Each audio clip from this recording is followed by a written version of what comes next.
Sure, yeah, no problem, sis. I'll probably call one of you guys for the Job portion. Um, yeah, let me just see here because Numbers 11. I believe I'm trying to remember what's in Numbers 11. We did the trumpets chapter last week.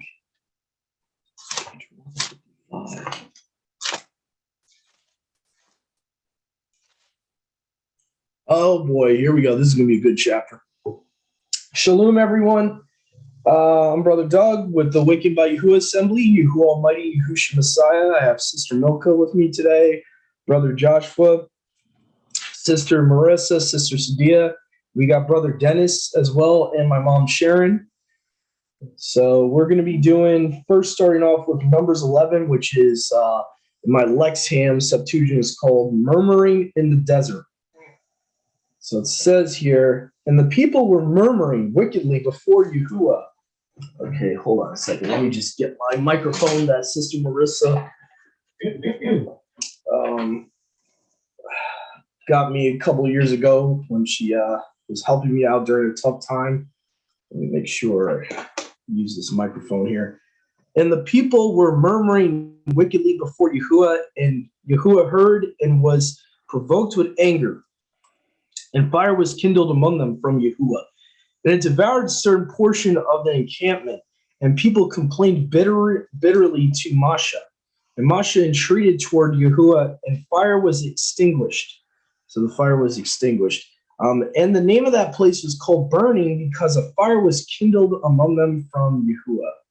So, and by the way, this is a good example to show people that kindling a fire can be spiritual, because I know some people will say it's not legitimate to say that you're not supposed to get angry on the Sabbath and all of that as kindling a fire. If you look right here, this is a perfect example of spiritually kindling a fire.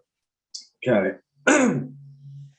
Anyway, so verse 4, and the mixed multitude who were among them craved a craving, and sitting down the sons of Yasharal also wept, and they said, who will feed us meat? We remember the fish that we used to eat in Egypt without cost, and the cucumbers and the melons and the leeks and the onions and the garlic. But now our soul is parched. Our eyes are nothing but into the manna. Now the manna is like coriander seed, and its appearance is like the appearance of rock crystal. That's interesting. So like a crystal rock that's very pale. That's interesting. And the people would go through and gather it and grind it between the millstones and crush it into mortar, and would boil it in the earthen pot, and from it into loaves, and taste of it was like the taste of a wafer with oil. And whenever the dew descended on the encampment during the night, the manna would come down on it. And Masha heard them wailing, every one of their clans, every person at his door. And Yahuwah was provoked with anger exceedingly. And in the opinion of Masha, the situation was unrighteous. I would say they're kind of modernizing that a little too much, the opinion.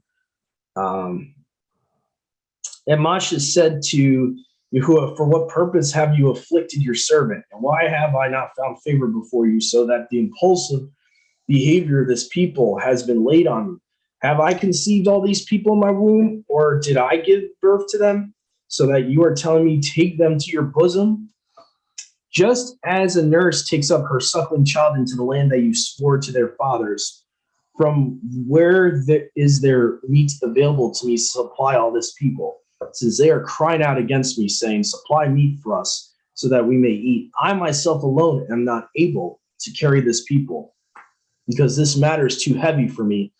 And if this is how you yourself are going to deal with me, slay me utterly, if I have found mercy with you, so that I may not experience my suffering and distress. What's interesting to me, though, is before this point, maybe I'm remembering this incorrectly, didn't he already choose elders?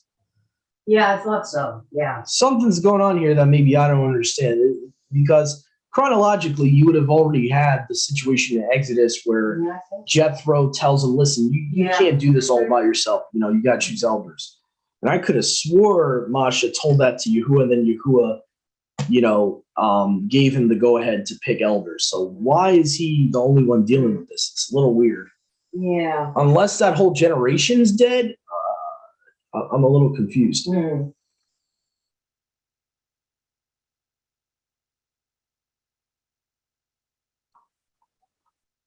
Oh, well, you'll see that being referenced in the next. So that's a right assumption, and then that whole generation of elders died. See in the next paragraph. Okay, now it makes sense. All right.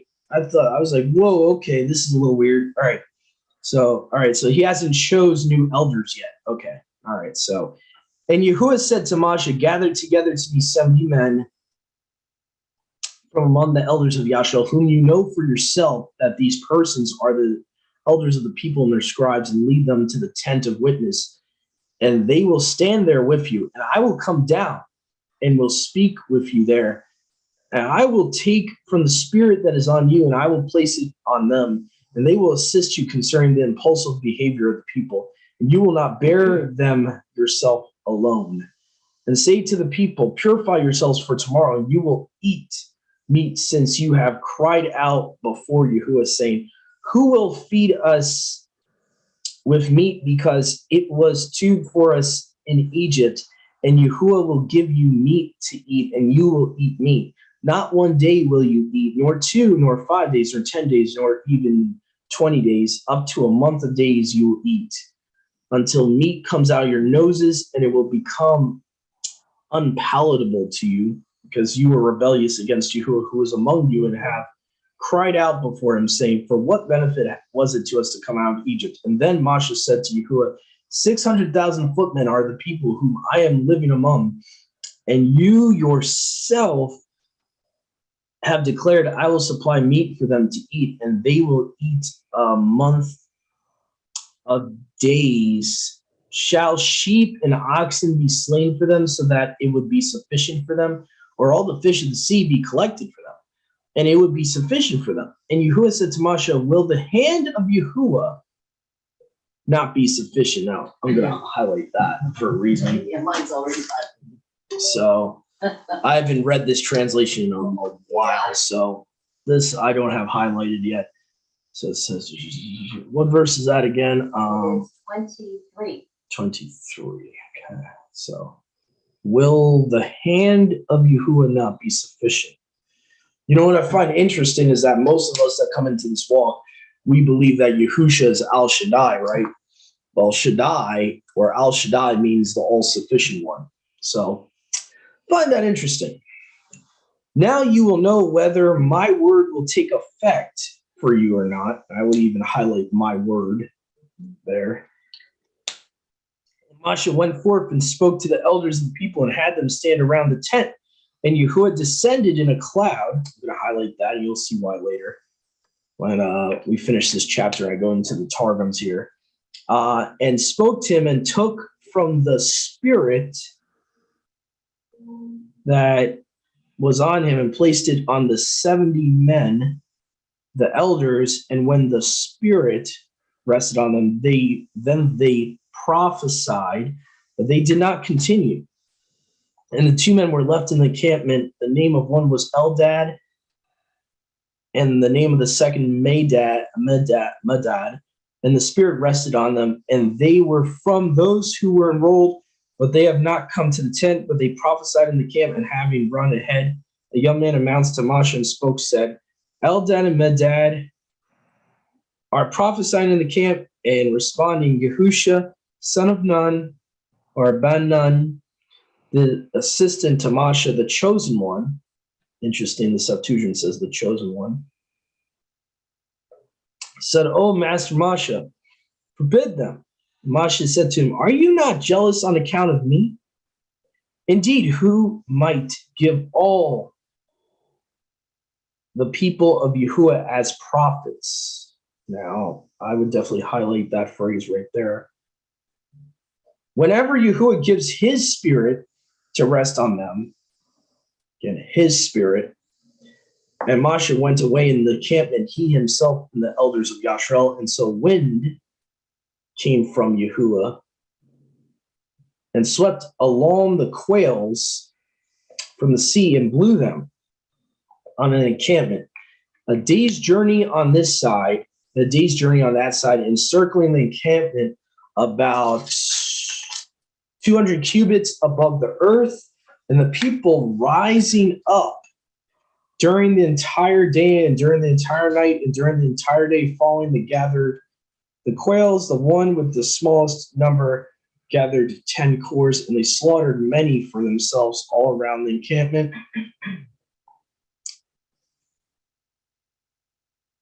And the meat was still in their teeth before it came to an end. Yahuwah became provoked against his people, and Yahuwah struck the people with exceedingly great and serious plague. And the name of that place was called Graves of Craving. They were buried, there they buried the people who lusted from the graves of craving. The people set out for Hazeroth. The people were in Hazeroth. So there's a lot of stuff to talk about. And again, I just want to apologize, brother Yahusha. I forgot that you preferred to be called Yahusha. That's my fault. So I apologize for that. There's a lot of interesting stuff here. While I look for the stuff I'm looking for, go ahead, brother Yahusha.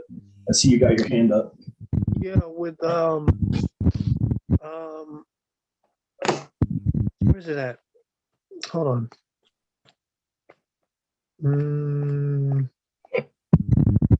Keeping live, you have I conceived all that what I write here. That's not. So I don't think that he's choosing new elders. Okay. Verse 16, it says, and Yahuwah said to Moshe, gather me 70 men from the elders of Yashrael. There were elders, I think, put over tens, elders put over hundreds, elders put over so there's way more than 70, I believe. Could be wrong on that, but it seems like he's choosing 70 specific men from the elders. Okay.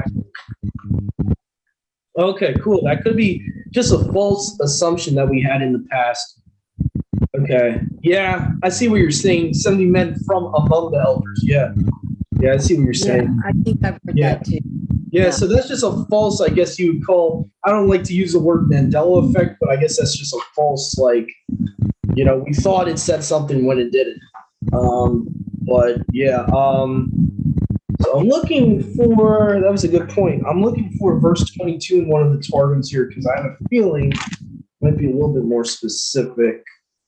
Let's see, the hand of Yahuwah. Let me just see something really quick. I'm curious. While you're looking for that, you just clarified whose the spirit is. Whose is it? That's black and white. That's not God the Father, God the Son, God the Holy Ghost. You know what I mean? Mm-hmm. It is his spirit. And it clearly states it. So anybody thinking that there's a deity here of three different, Elohims, it's not. It's one.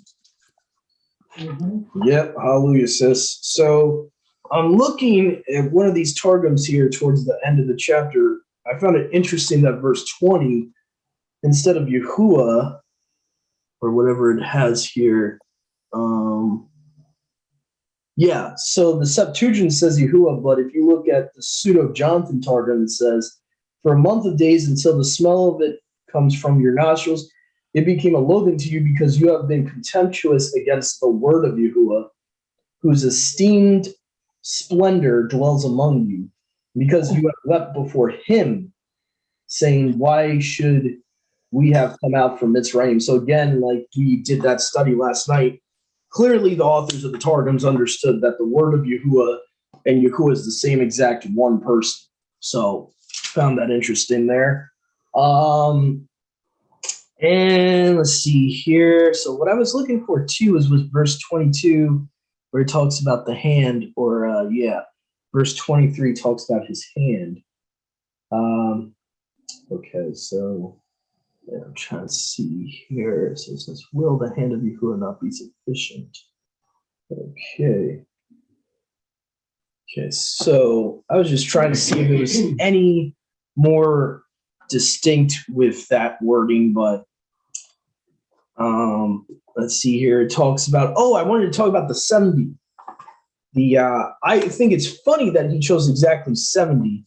And I'm going to show you guys why I think it's interesting. Because when you talk about the divine council and all that, how many exact principalities he has over the nations and all that, I think you'll find this verse pretty interesting from Deuteronomy 32, verse 8. In the Targum, it actually. Sure, yeah. No problem. Sure, yeah. No problem. I'll probably call one of you guys for. Oh, my goodness. Wow. Okay. Yeah. No more background noise. No.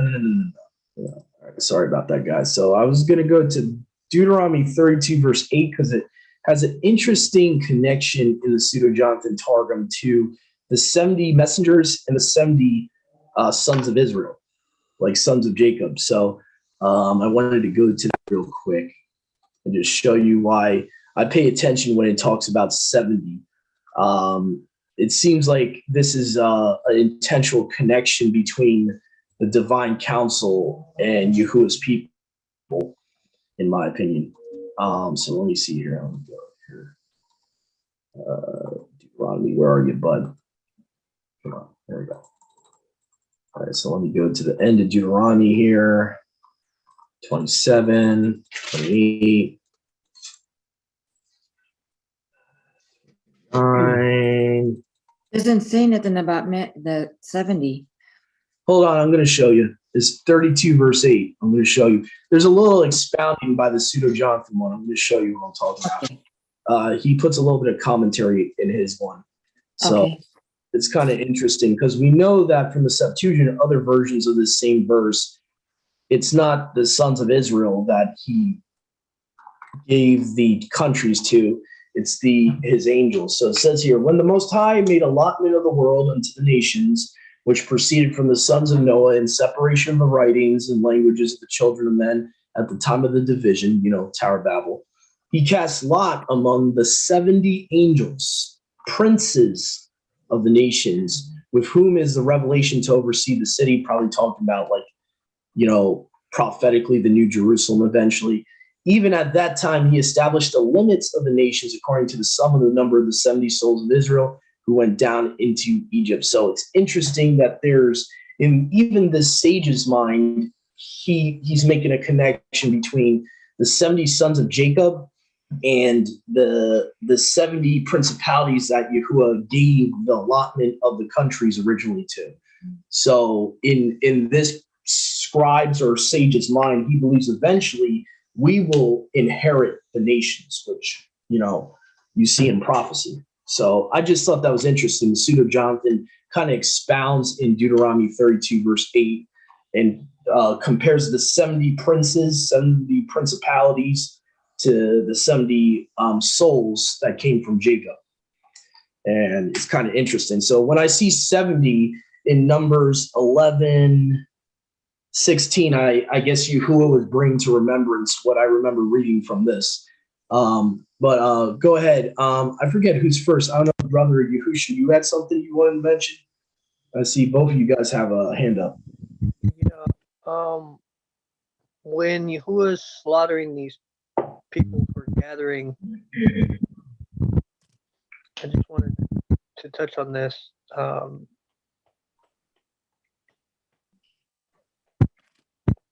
It starts off like it actually starts off in verse 4, where they start lusting.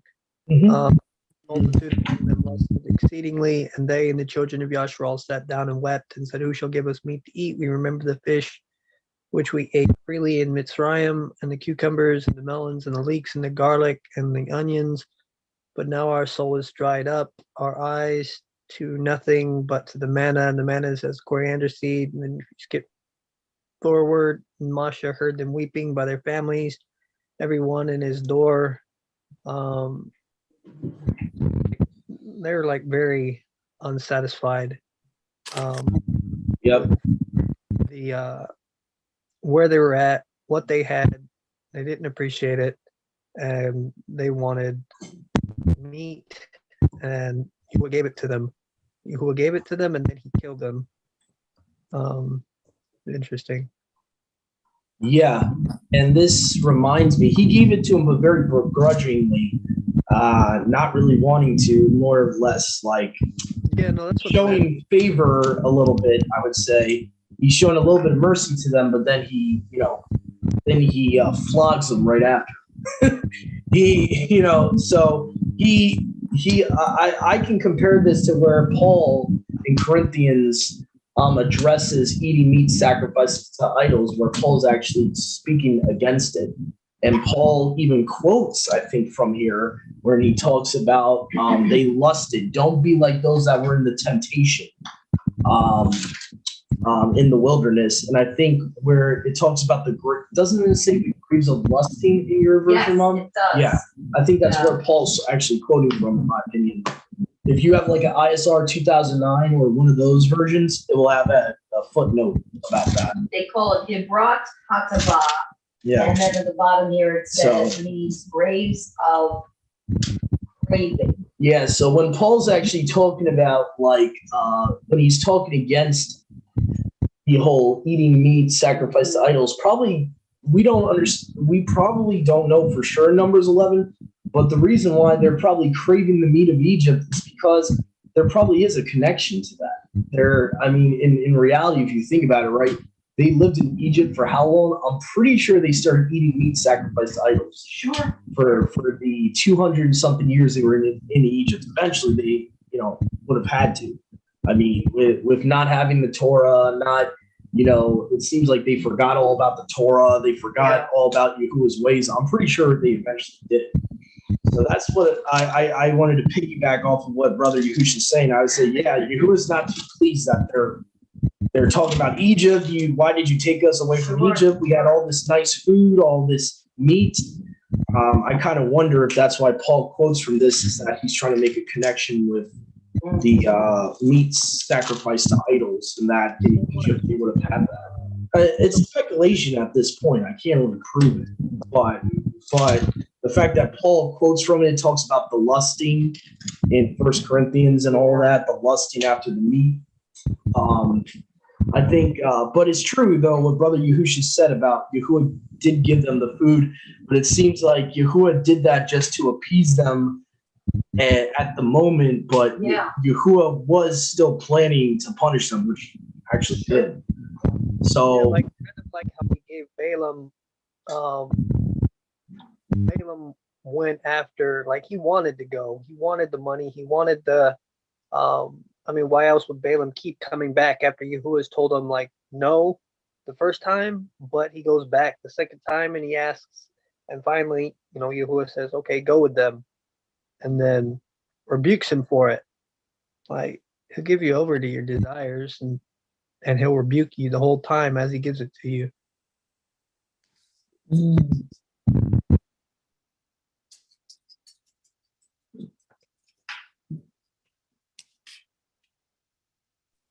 So much for the doctrine that teaches that the Egyptians were vegetarians, right? Right. Right. yeah, Well, I definitely. mean, yeah. Go ahead, Sister Sadia. I know you've had your hand up for a while. Well, Yeshua, he kind of like was hitting on my point, but then I wanted to take it deeper into us today, because we're reading the stories of old and there's nothing new under the sun. So will this ever come to us? And we have been forewarned to not be greedy, to be thankful for what we have. And, and could it be a personal application to us to really realize that he gave the people what they wanted.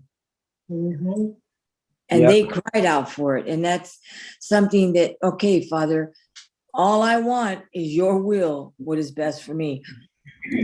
Whatever you want, Abba. I don't want to say, I mean, of course we want, we would love to have some, a place for us all to be where we could be self-sustaining and to be able to feed one another, because we know that the ground is getting poisoned as we speak. But for our people, I have to believe if we stay on that straight and narrow path, if we obey, like, he's telling us, and what we're watching, all these, this is like a rolled out screenplay of what took place in the past. These are warnings for us today to not beg for more. Be content where we're at and what we have. And he will provide for us. Because you know what? It's really sad. But on the same token, remember, we don't want to say that either. Remember that it doesn't need to be that we're sad. We don't need to live what they lived. Let us take this as a warning, a heeding, Yep. so that we don't fall into this same stuff. I would say some of us are already doing it. To add to your point, sis, some of us are already doing it. How many of the of Yahuwah's people out there have fully left fast food? How many of Yahuwah's people have fully been able to, I'm not saying this is a knock, but think about it. How many of us out there how long did it take us to fully leave Chinese fast food? With eating at buffets that we know we shouldn't be eating at because they're most likely giving drink offerings to a statue of Buddha. So I'm pretty sure we're not even in the second Exodus yet, guys. We're gonna see a lot of this. I miss my Burger King. I miss my McDonald's. I miss my Wendy's. Oh, you're gonna see a lot of that. You're gonna see a lot of that because we've been raised on it. We've been it's like Lust for food. Lusting after food. Yep. Lusting. So, man, this chapter I think is most relevant out of the whole Torah for now. Oh yeah. Because we've been raised as a culture here in America to lust after food, to overeat, overconsume. Yeah. I know a lot of us here might not miss this stuff, but I'm pretty sure someone out there in YouTube land is going to relate what I'm saying right now. Because I've talked to Mishpaka out there that still struggle with fully not going to Chinese restaurants anymore, not going to Chinese buffets anymore, or this or that. And I've spoken to a former brother about that years ago, where it was a struggle for the person. So I know that this is something that's in the body of Mashiach right now, is the lust of food. Oh yeah. And so I think we need to be careful. Like Sister Sadia, she hit it right on the head. We need to take this as a warning, like Paul says. Right. These things were written about as warnings, meaning don't do the same thing that you just did. That's right. Don't make their same mistakes. Oh, well, I missed this and I missed that, and it's a little hard and I'm a little hungry, so I'm going to whine and complain. Mm-hmm. And this is the reason Yahuwah is mad at them, not because they're hungry. He is mad at them because they're, in essence, they're not trusting him. They're saying, oh, if you would have just left us in Egypt, we would have been fine. We're okay with slavery as long as we get our bread in circus. Yeah. That's essentially what they were saying by wailing and complaining to them. They're like, oh yeah, just leave us in Rome. Leave us in Babylon. We got our bread in circus. So when they have their gods posted, their Buddhas and their kitty cats and their Ashtaroth, what's the lady with all the arms? Oh yeah, that's Shiva. Shiva. Shiva, yeah. When they have their has the Shivas posted, arms and all that. we should turn around and walk out. Yeah, I honestly, Yahuwah has convicted me of that years ago. That's cool. I stopped going to Chinese buffets, even when I remember when my mom was still eating Chinese, the Chinese fast food, not at a buffet, but at like a Chinese takeout. I wouldn't do it because I would look at their calendars and this and that, and they're promoting like all their different gods, and I'm like, okay, I don't even want to take a chance. Ooh. They could be doing something in the back, near the kitchen, doing something weird. So I played it almost safe. none of their food is actually clean for No, it's not. It's cross contamination. They have oyster sauce in most of their dishes. Yeah. That's really the reason I had to stop. Because ShopRite used to have really good Chinese food, like packaged up. And I started looking at all these ingredients. I said, oh no, oyster sauce, forget it. And eventually I just went completely. There's too many variables with the Chinese food. There's too many I variables. make my own. Yeah, I make my own.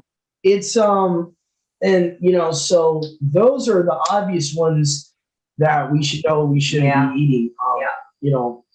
The fast food stuff, I just don't trust what they put in it anymore. I really don't trust if it's even real animal meat, to be honest. True. So from what I've looked into, and even Jewish rabbis mocking us, I'm not going to go back to fast food because there's no way to tell whether it could be human meat or not. So I'm not about to become a cannibal. I'll tell you right now. So but I know there's those of us out there, maybe not in this fellowship, but other fellowships and other people that are in the body of Messiah right now that are struggling with this because it's something they've been raised on. It's something, especially if you were raised like in the inner city ghetto areas. It's you're indoctrinated in it. Like, oh, it's a quick, easy meal to get. When you got a big family and all that. And so it's hard, but I believe when Yahuwah does take us in that second Exodus, you're going to see a lot of that. Numbers 11 is going to become like real life. And you're going to see the lusting after the meat, after the food of Babylon. Maybe not Egypt this time, but it will be the lusting after the meat of the harlot. And the lusting after the meat, the food that Babylon gave us. America's even a spiritual Babylon, a type of Babylon. So you're going to see a lot of people like, I can even think what's going to be hard for us is no more pizza. I know for us Italians, that's big. No more pizza, no more this, no more that. So thankfully, Yahuwah has removed me from a lot of that stuff years ago. We eat pizza, but we don't put pepperoni on it at all. No, not at all. But I know that when we're taken into the wilderness, there will be no way to have stuff like that because you're in the wilderness. So there's no way to manna. There'll be manna. Yeah, he's going to be giving us manna, but he's not going to be giving us pizza. He's not going to be giving us subs. He's not going to give us this. He's not going to give us that. So that's going to be something with the flesh we're going to be struggling with. So I like you mentioned that, sis, because Numbers 11 is probably going to be the most applicable in the second Exodus, I believe. So people might be asking, like you might have Christians watching these videos, like, why is this applicable? Why does this matter? Well, it does matter. Because it's going to happen again. What has been is what shall be. Ecclesiastes 1:9. Okay, so everything that's happened in the Tanakh will happen again. You will maybe not the stuff with First Kings and Second Kings because we'll be in a millennium where Yahusha's king. Some things might not happen again. But as far as the lusting of the meat, like this chapter, it's going to happen again. It's almost promised to happen again. So it's important to educate ourselves, understand that this is the warning Yahuwah gave us in this chapter, that it is very, very easy to start lusting after the things that you are used to. Yes. I'll be honest, for my fellow brothers and sisters that are, coffee people, we're not going to have coffee in the second Exodus. I hate to be the bearer of bad news. So that's going to be part of our flesh we're going to struggle with. No coffee beans? I don't know. Maybe you'll Wait a find a bean of it. I don't know. That's a coffee bean after that's a seed after a seed. Maybe we might find yerba mate plants in that wilderness. Hopefully something. I don't know. Okay. We got yerba buena. We're good. Yeah. Go ahead, Mom. I know you. I just wanted to say like a couple things that are going through my head. Number one, I have to be completely honest with Father and with you. I'm worried that I would have been one of these at that time, because I know the passion that I have for food, eating it, making it, you name it. Yeah. And I'm looking at this passage like this is a warning for me. This is absolutely a warning. But I'm also brought to another thought. Let's remember Daniel. Yeah. The minute he got into Babylon, what was the first challenge he was met with Food. was the food. And they wanted him to eat their horrible, strangled and pork and this and that. And man, it was just automatic for Daniel. Automatic. Give us only vegetables and water. And so he did not struggle with that at all. Yeah. And Yeah. so I kind of like was thinking of that as well, Yeah. Yeah. Josie's got it made. And I don't want people getting the wrong impression, because I know people will bring up, so does this mean, is it wrong to crave, food that Yahuwah gives us? No, it's not wrong in general to crave food. What was happening here was they were not having faith. They did not trust in Yahuwah. Yahuwah was The getting attitude. them That's to right. fast for a little bit, and they Yeah. started to get whiny and complaining, and then that's the context of this story. So when you look on later on, get into the land, like in Deuteronomy, he's even saying on the feast, whatever you crave for. Okay, so obviously craving of itself is not sin. The problem was the craving in this context was them not trusting in him, not having faith. And Paul talks about this, by the way. He even says the problem with the original people in the first covenant was they did not mix it with belief or faith. That's right. That's right. That's the biggest problem. They did not trust you at any point. Even when they were obedient, they didn't really fully trust him. It was kind of like they barely had a faith as big as mustard seed throughout the whole first covenant. They were always lacking faith. That was the biggest problem with them. So the problem is that Yahuwah is having them hunger a little bit to test them. Yeah. They're failing the test. That's right. And that's what's going on. He's testing them to see whether they're going to obey him or not by causing them to hunger a little bit. And they're acting in their flesh right there, saying, we would be better off if we stayed in Egypt. That's the issue. Oh, sure. That's the issue with this chapter. So anyway, just wanted to touch on that because I know someone in the comment section is going to say, all right, are you saying it's wrong to desire to eat meat? No, I'm not saying that. Oh, yeah, it's going to come. I know someone's going to say it. So anyway. Well, we know Sister Josie's a vegetarian, so she's got a good start ahead of us. Yeah. Oh, she's very healthy. She's very healthy. She's a good person to take a diet from. Yeah, she won't eat meat. Nothing. And we can go out to eat, and I'll get chicken or beef. But I can understand where she's coming from. Sure. yeah, I remember it is healthy. she explained to me why, so I understand her reasoning. she's Her reasoning is also an And animal that's another activist. thing I wanted to explain to people out there. It's fine for you to be a vegetarian.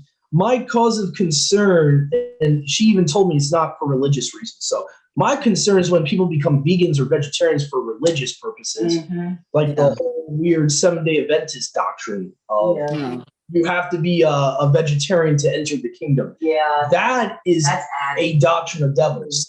And Right. Paul even says it in 1 Timothy 4:1, I believe. He says there will be men in the end times, or people in the end times, that will say that you need to abstain from meats and you will need to not marry.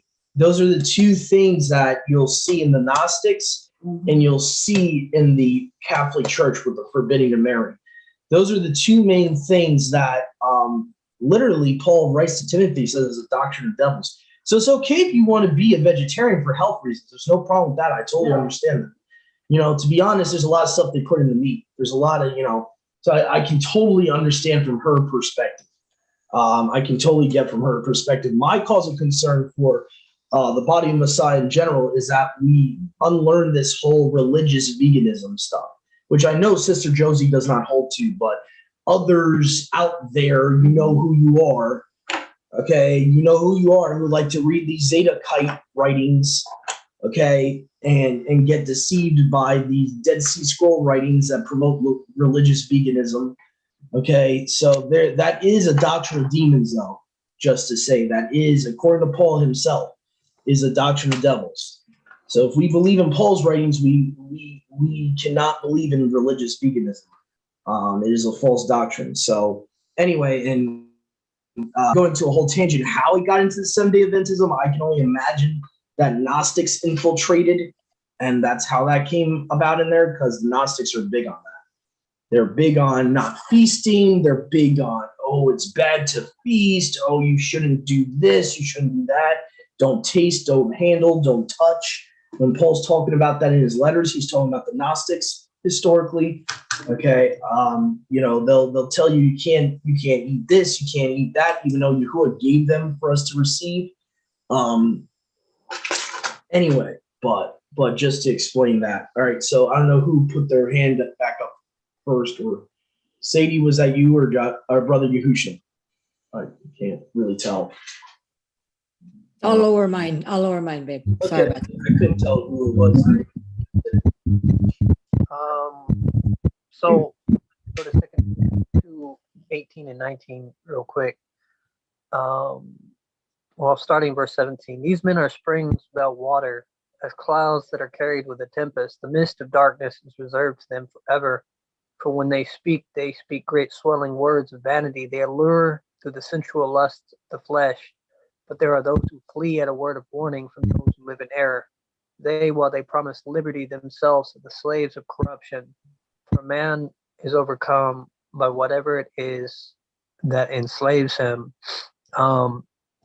Aside from just, normal cravings and stuff like that, at least for me, I'll just share what I see myself struggling with, so whoever, take from it what you will, and Yahuwah allow it to be used for whatever it's used for. But I noticed that when I fast, and it's gotten a lot better, Yahuwah's brought me way farther in it. But when I used to fast, I would break my fast and I would gorge myself with food, and give in to the spirit of gluttony in doing so. I've learned to not allow that spirit anymore, even just normal eating, once I start feeling that fullness, that food goes back into the refrigerator. It can go into the trash. It's just food, but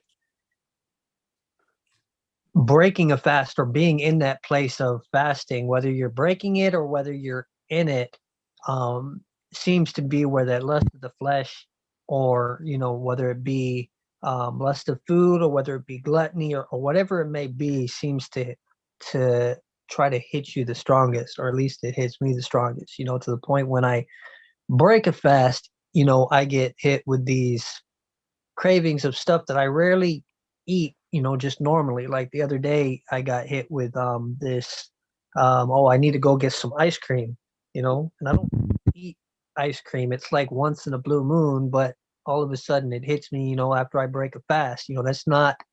There's something to that. I mean, it's one thing to crave ice cream, but it's another thing, you crave something that that's sweet. It's going to send your blood sugar up, and then you're going to crash, and then, so it's just something to be mindful of, that, and then that also kind of shows you, or at least it shows me, that food still has a more of a sway over me than it should. If that makes any sense. I've experienced that, definitely. I can relate to that as well. Not maybe. Yeah, we all have. But I would say in general, I have experienced a spirit of gluttony that it's been very hard for me to fight. So that's definitely something to keep me in prayer about. I think it's just also not just the spirit of it, but just the mentality of it. We've been so brainwashed in society that you need to keep eating until you have a certain amount of calories in. So it's that's kind of like a gateway drug to gluttony, because doctors will tell you, for you to maintain your weight, you have to have 1,700, 1,800 calories. So if you're going by that advice of a secular doctor, then by default, you might be eating a little bit more than you really need to. For me, that's happened to me multiple times where I'm full, like Josh was Brother Yahusha is talking about. I'm full and I'm just keep eating to hit that calorie goal. You know what I'm saying? So we could not even realize we're giving into gluttony just by the traditions that our ancestors have given us with this whole, so-called medical science and all that.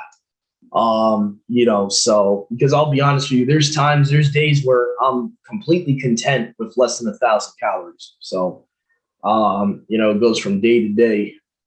So that's just something I definitely want to take heed to that warning that Brother Yahusha was sharing about. Definitely something I need to work on. Maybe not with the whole ending a fast thing, but it definitely happens in general with me.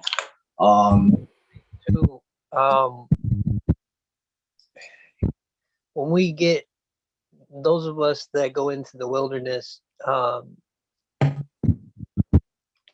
there might definitely be times where you might not be able to eat all that you want because the meal that you have is split amongst the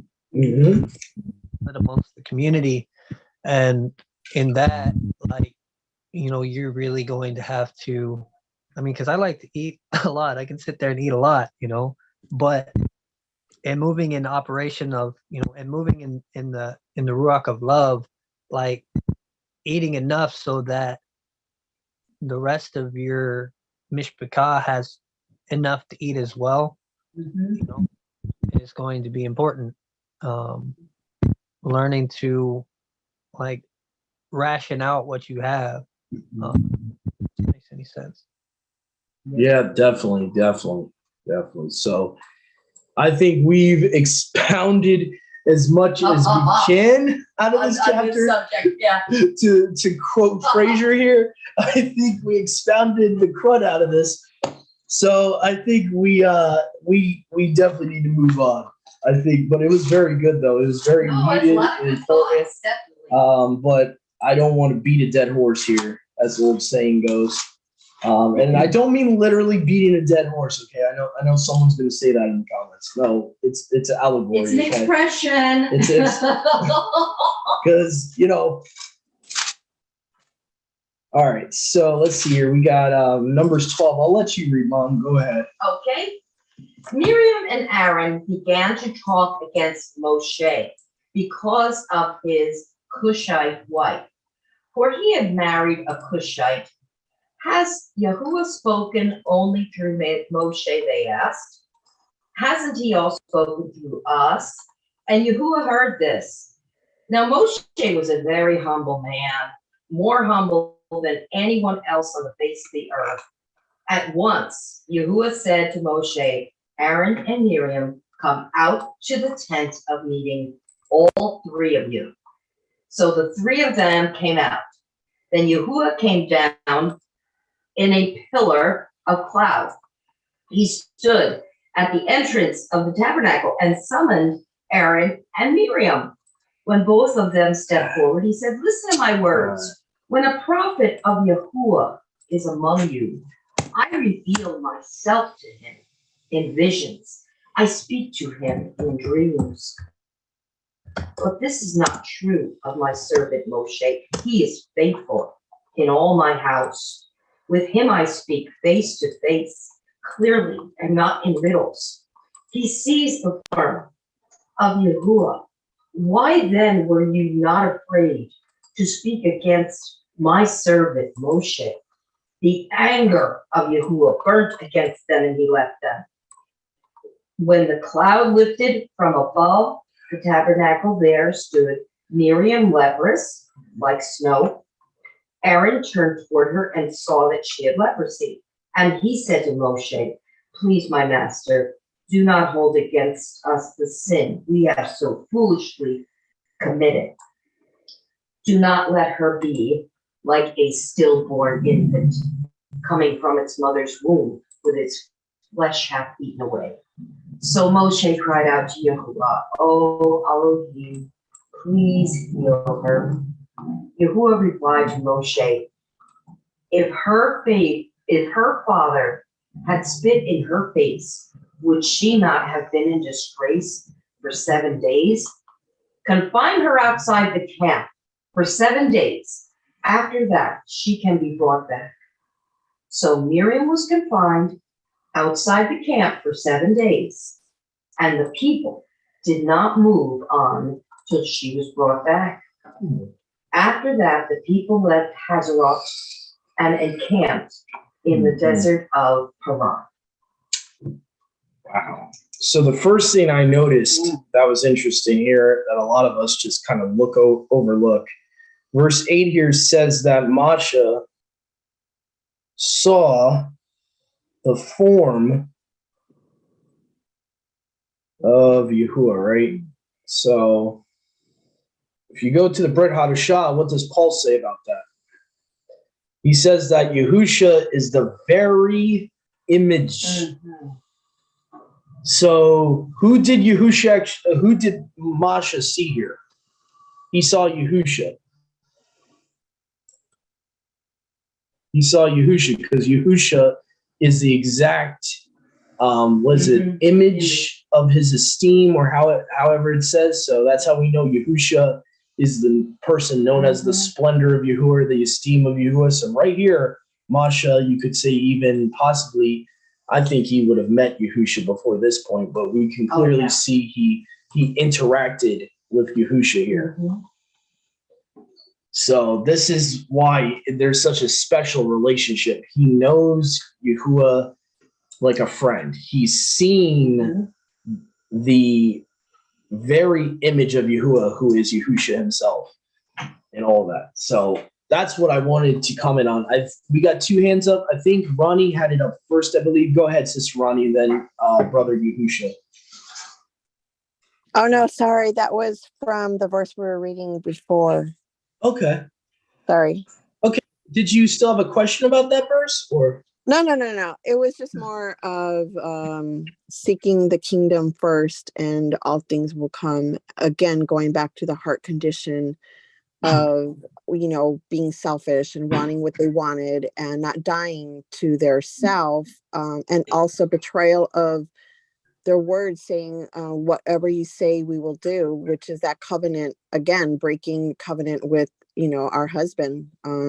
So I just, to me, it just feels not just that Yahuwah was, angry, but how would we feel if our husband or wife, went back on their words and saying, I do, and I'll be with you, I will take care of you, but then decide to go off in another direction, or their heart is not for us. That's all I just wanted to share. Hallelujah. Hallelujah. Yes. Wow. Okay. So the Septuagint here in verse 8 shows what I was talking about. It has seen the splendor of Yahuwah. Yeah. So go ahead, Brother Yahusha.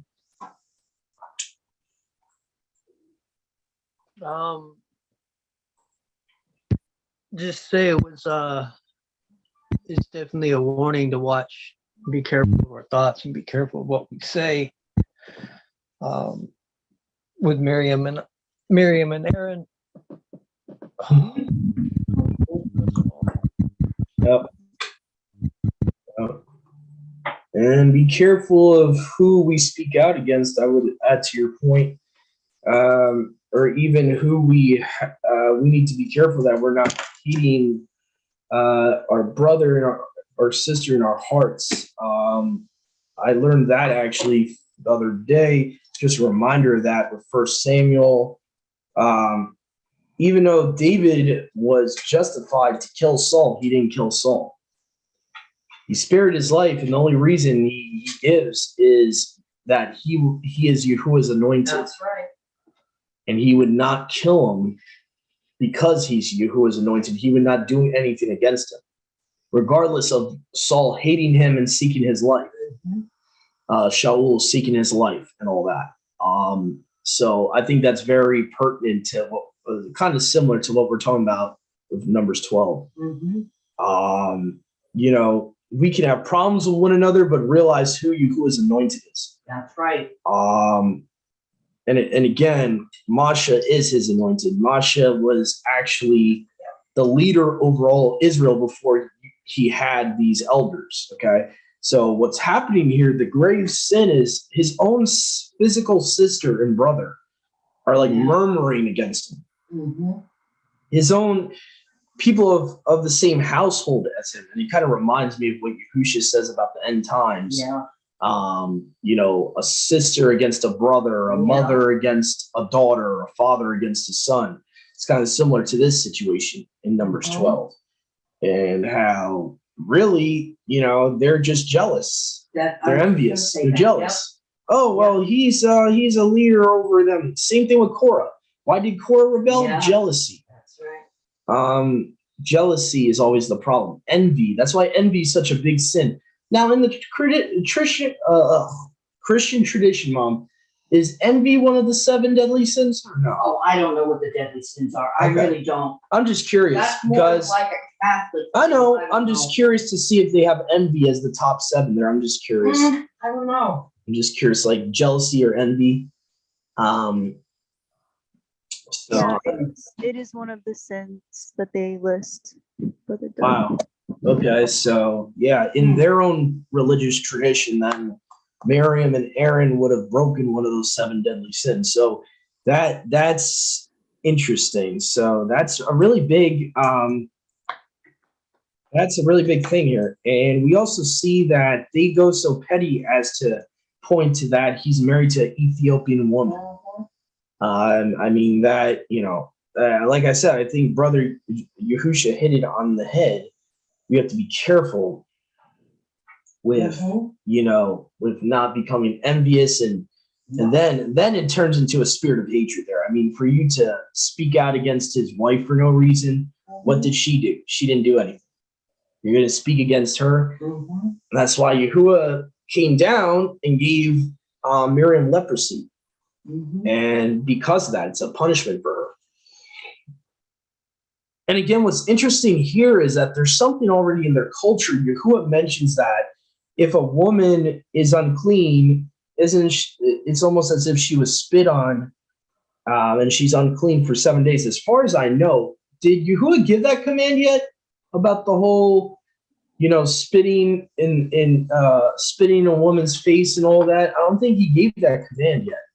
No. In the Torah of Moshe. We're only at Numbers, right? So I don't know if he gave that yet.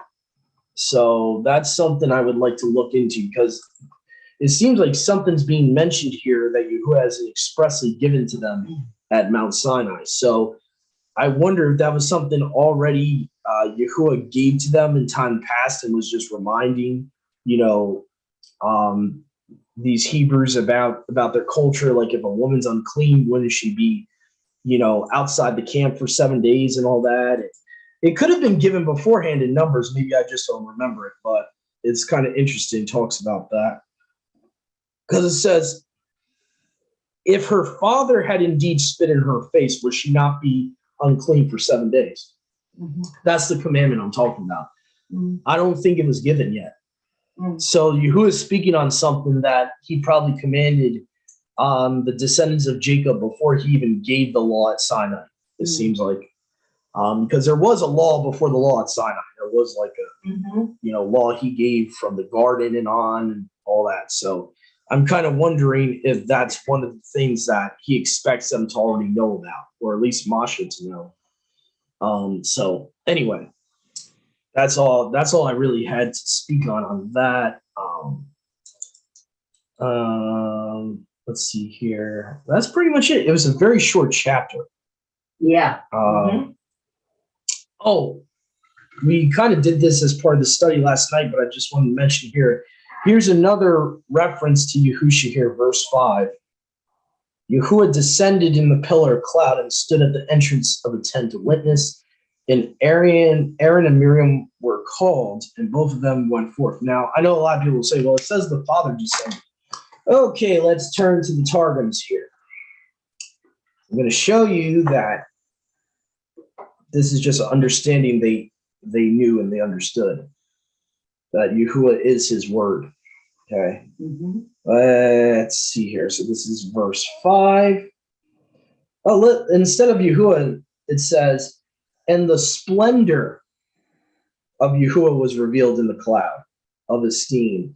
And he stood at the door of the tabernacle and called Aaron and Miriam, and those two came forth. So interesting, the pseudo Jonathan Targum paraphrases, instead of Yahuwah, it says the esteem or splendor of Yahuwah. And again, we just talked about earlier how in Paul's letters, he says that Yahusha is that very lightness of his esteem. Okay, so, yep. Brought me back to childhood when I heard him say, "Come here, all three of you." I was like, oh, Yeah. we done it now. Yeah, treating them like little children. He's like, hey, come over here. So let me see if I can get that verse for you guys from Paul's letters here. He is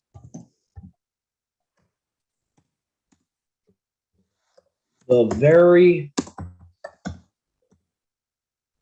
likeness of his esteem. So we read in the chapter prior that the form of Yahuwah was mentioned. Now we have the esteem of Yahuwah in the Targum there.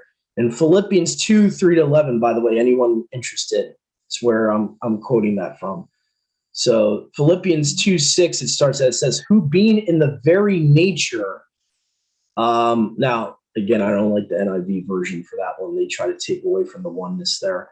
Let me use a different version there. So Philippians 2:3-11. Let's just read that real quick. I don't like how the NIV words it because they use different manuscript and all that and gets it all junked up. So let me see. I'm going to use, I think, the Restored Name King James. If I can find it, that'd be great. All right, there we go. So Philippians 2:3-11. Let nothing be done through strife or vain esteem or glory, but in lowliness of mind, let each esteem other better than themselves. Look not to every man on his own things, but every man also on the things of others. Let this mind be in you, which was also in the Messiah, Yahusha, who being in the form of Yahuwah, so the form of Yahuwah, aka Numbers 11, okay? Or was it Numbers 12, Mom? Yeah, I think it was Numbers 12. The form of Yahuwah. Mm-hmm. Yeah, so Numbers 12:8, I believe. So right here, it's calling Yahusha the form of Yahuwah, form of Elohim. Thought it not to be robbery to be equal with Yahuwah. And this is why I always stress about this. They are equal. Yahusha is not a lesser Yahuwah, okay? All right, he is Yahuwah fully.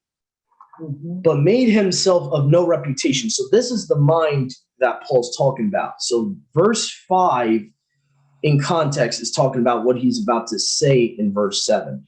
But made himself of no reputation and took upon him the form of a servant and was made in the likeness of men. Now, is this saying that he was a created being? No.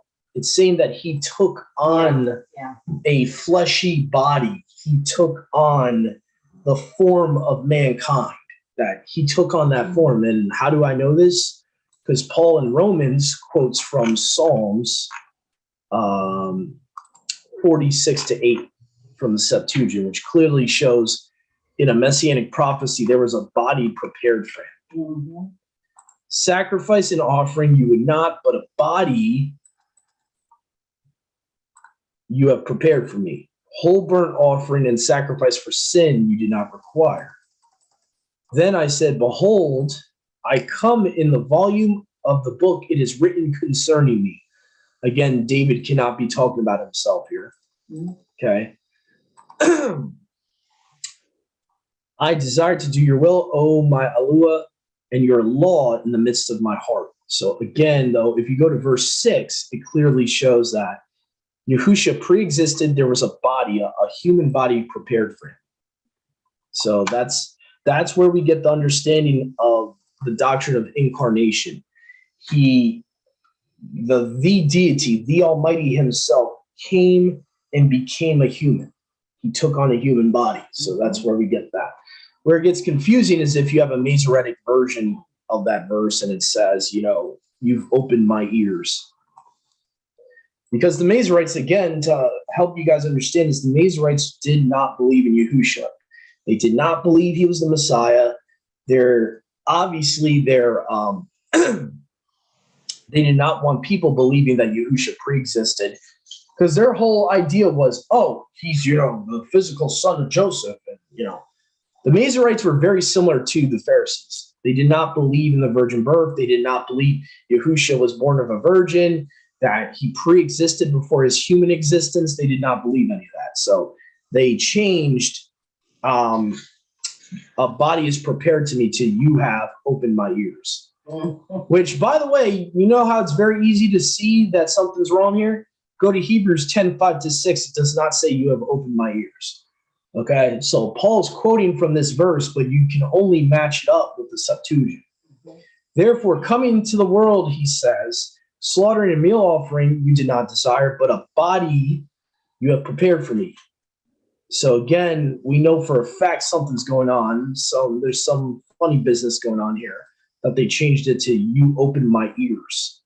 And that's a very big deal there. So anyway, not to go into a whole tangent, but that's a big pet peeve of mine, why I prefer the Septuagint, is mainly because of the messianic prophecies, I would say. Anyway, but yeah, I think that's about it. So we talked about the form of Yahuwah equals the esteem of Yahuwah. Paul in Philippians 2 calls Yahusha the form of Elua, or the form of Yahuwah. Okay, so yeah, and that was specifically, I would say, Philippians 2:6 is where you get that connection. So Philippians 2:6, you can pair with Numbers, what was it, Mom? 12:8, just for the viewers and listeners to see what we're talking about here. It was verse 8, right? Yeah, You all right there? I was reading the Philippians passage. Oh, okay. I was just making sure. Yeah, I'm here. All right. Yeah. All right. So anyway, My brother, in my King James, on Psalms 46, it says, sacrifices and offerings you did not desire. My ears you have opened. Burnt yeah. offerings and sins offered you did not require. Yeah, so he does say he'd open my ears, but this, Masoretic based. Yeah. Any Old Testament that uses the Masoretic text will have, any translation that uses the Masoretic text will have, you have opened my ears. The Septuagint, though, says a body you have prepared for me, which is literally word for word what Paul says in Hebrews 10:6 or 10:5-6. So Paul's right there shows that Paul was quoting from the Septuagint. It's impossible that he would be quoting from any other Old Testament we have today. They completely changed that verse, and we should be extremely angry that they changed that verse. And what really pisses me off is when we try to help our brothers and sisters out, like you did that one time, and then they try to say, the New Testament is changing things. No, is that the Old Testament you're reading is from a anti-Yahusha Kabbalistic rabbi that doesn't want you to believe in it. That's what's really going on. That's what pisses me off, is when I try to show people this, their knee-jerk reaction is, the New Testament's wrong. I'm like, no, Paul had an older version of the Old Testament you're not using today. That's what's going on. Yeah. Paul was using the Septuagint fluently in his writings. And it's very clear when you look at the quotes that it's an Old Testament we don't have in our Christian Bibles today, because almost every messianic quote is off. Almost every messianic prophecy that they quote from is off or changed. Even in their JPS Tanakhs, they change Isaiah 7:14 to young woman. So they don't want anyone realizing the virgin birth. They don't want anyone realizing that he had a body was prepared for him when he took on flesh. No one, because even in their culture, like we always talk about, they had this concept of the two powers in heaven. The old sages, the old ancient Hebrew sages, they understood this, that the word of Yahuwah was going to have to become a human. So it's not like strange to their ancient sages and scribes. They understood that. But by the time Yahusha came, they started changing things. They were like, oh no, we can't have our people thinking that he's the Messiah, so we got to change this stuff. And lo and behold, that's why centuries later, Judaism today does not believe in a divine Messiah. They believe in a mortal, just regular mortal political king that's going to bring peace. I mean, that's their belief of a Mashiach. They don't believe in the biblical Mashiach. They don't believe in a Messiah that is divine, that is actually the creator himself coming and taking on a body, which is exactly what the original Psalms 40 verse 6 actually shows. So they would change little things like that. They would change, expectation of nations to Shiloh, which just means peace. In Genesis 49, I think it's 10 or Genesis 49:11, because that was a key prophecy about the seed of Judah, about the Messiah coming from Judah. It talks about from his loins. So you see, this is an agenda they had. This is a major agenda. These Zoharic, Kabbalistic Mazarites, they did not want people believing in Yahusha, so they did everything possible.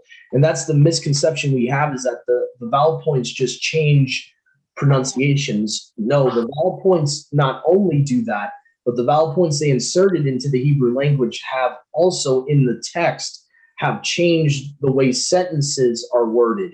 So like they'll either sometimes they would even like take away half of a verse, and they would change a word. They would fully change words and sentences. So it was much more than just pronunciations, because a lot of it in this walk is focused on, that's how Yahuwah became Jehovah, which is true, but that's not only what they did. If you read their own books, like the Mazarites wrote their own books, they'll talk about, they felt that the Septuagint had errors in it, so they were trying to fix the errors according to their own words. So they admit in their own works that they were trying to change scripture.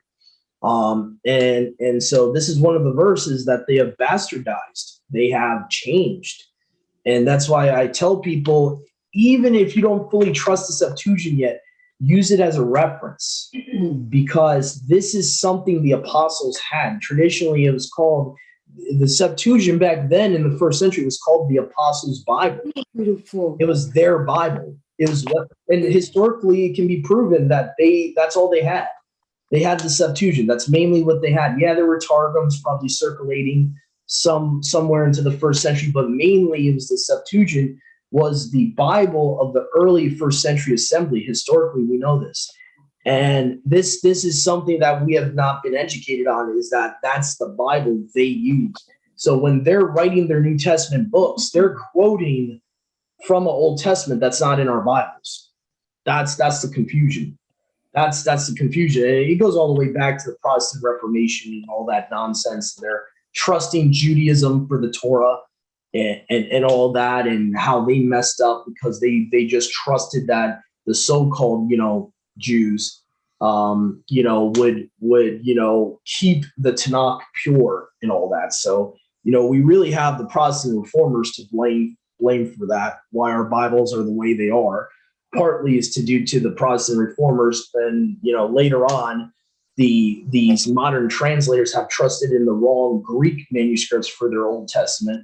Not Old Testament, my bad, New Testament. So the whole Westcott Hort thing. So the biggest problem is that people that do these translations are not educated. They're going on tradition. They're going on what someone told them, this and that. They're not researching into it. So, but that's why your Bibles, like the King James, like Sister Sabia mentioned, yeah, it would have that, as you've opened my ears, because the King James translators used primarily the Masoretic text for the most part. And I think they even admit that. They even admit, if you have a physical King James in the preface, it would say, from the original tongues of the Hebrew and Greek. What they mean by original tongues, they mean the original Masoretic Hebrew, not the original Hebrew. They mean like originally from the Masoretic Hebrew and the Koine Greek of the New Testament. So the King James, even though it's a decent translation for the New Testament, I always, when I'm reading something like a King James, I always have a Septuagint side by side because there's errors. There will be errors in the Old Testament caused by the Masoretes. It's not really King James and his translator's fault. I'm not trying to say it's their fault, but through that tradition, they trusted in the wrong source for their Old Testament, unfortunately. Go ahead, Brother Yahusha. Something I never thought about, but something to think about, and maybe you know the answer.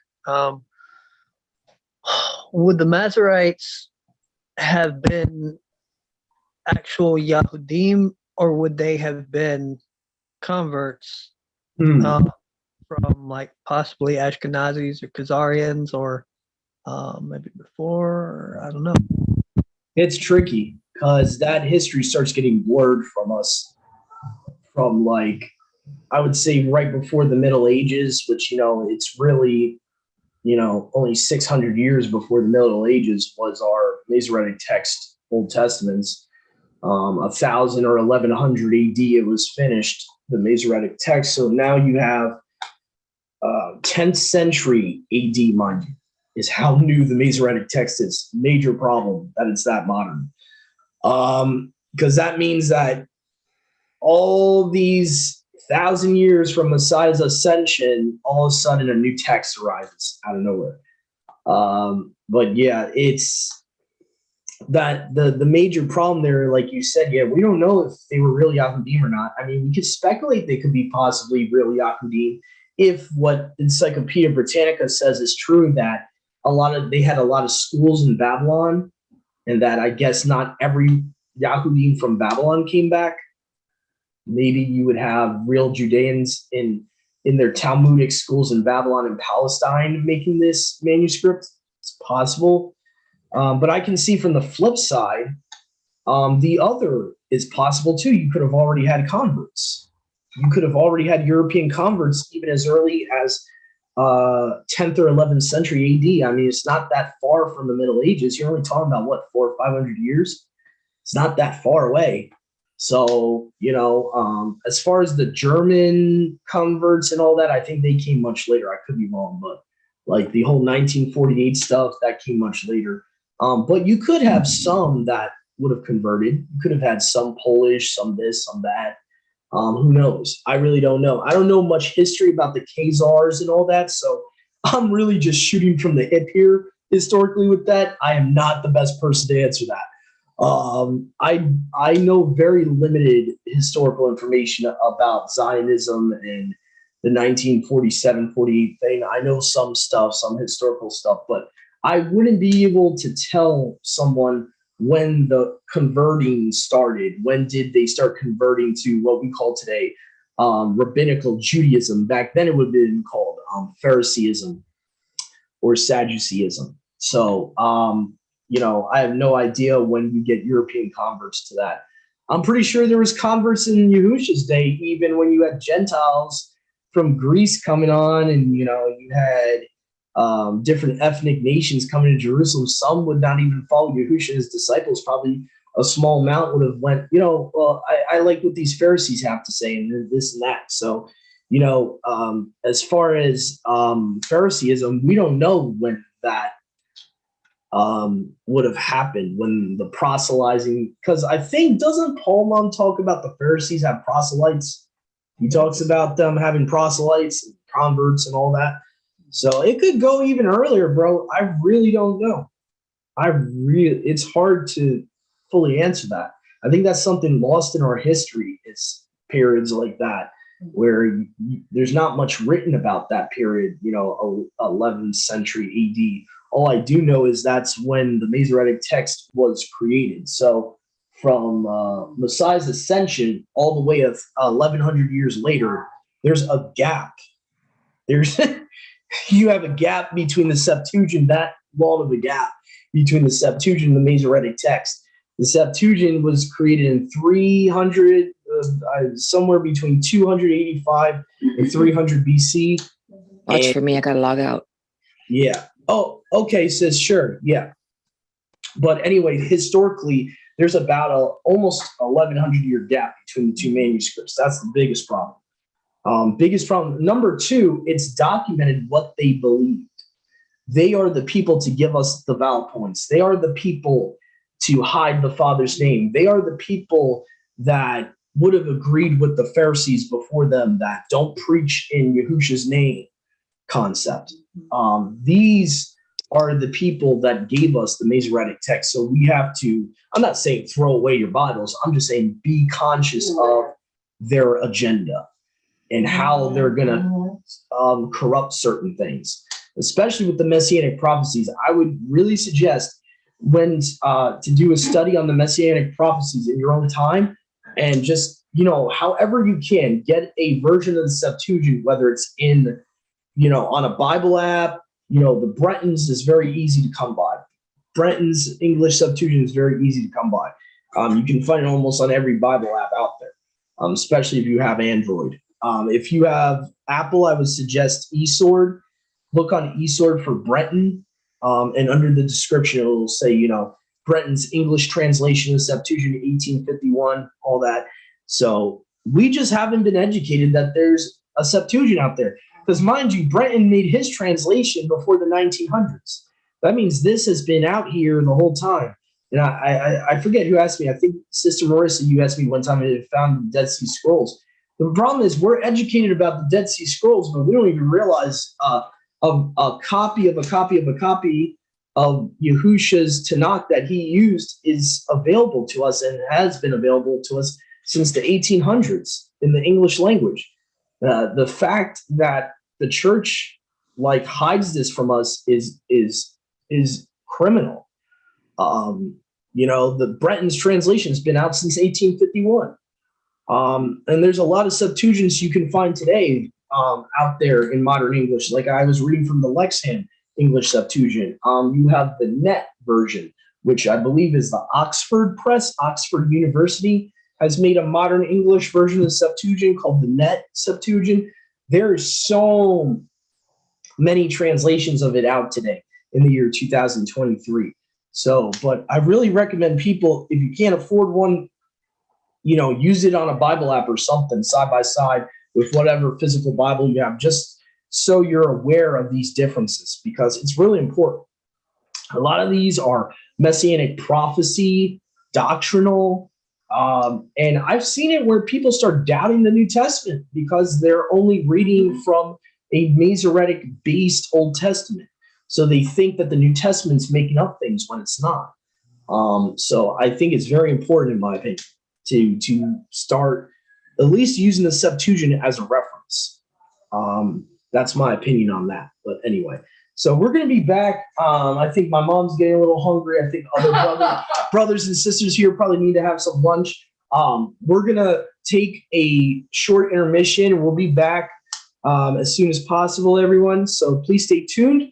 We will be doing our regular Job readings when we come back, and I'll announce to you guys what chapters they are because I got to take a look.